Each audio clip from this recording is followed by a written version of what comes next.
Prophète Mohammed sallallahu alayhi wa alihi disait: il vaut mieux qu'ils sachent, même s'ils n'agissent pas, afin qu'ils ne regrettent pas plus tard en disant comme excuse: ton message ne m'est pas parvenu, ô messager d'Allah.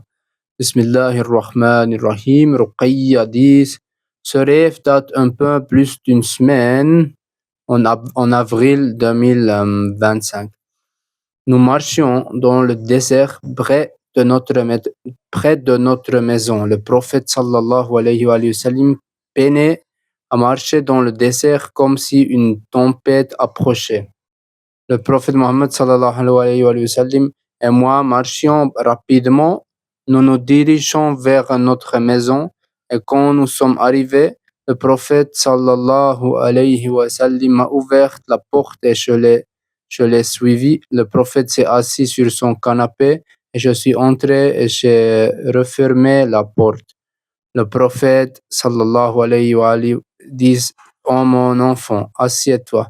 Et je me suis assis à ses côtés. Le prophète m'a regardé avec un visage fatigué et dit: en vérité, toute ma communauté est silencieuse. Je lui ai dit: oui, mon père Mohammed, je les ai appelés.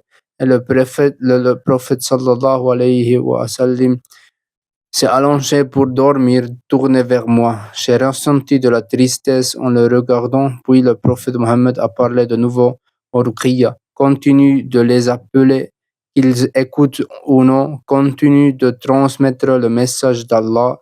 Il vaut mieux qu'ils sachent, même s'ils n'agissent pas, afin qu'ils ne regrettent pas plus tard en disant comme excuse: ton message ne m'est pas parvenu, au messager d'Allah. En effet, ils ne s'informent pas les uns les autres. Le message d'Allah n'est pas reçu avec émerveillement. En vérité, ma communauté dort, et lorsqu'elle se réveillera, elle aura été laissée derrière. Puis le prophète Mohammed sallallahu alayhi wa sallam s'est endormi et je l'ai laissé pour entrer dans ma chambre. Je me suis réveillé. أولئك على هدى من ربهم وأولئك هم المفلحون. آمين يا الله يا سميع يا بصير. والحمد لله رب العالمين.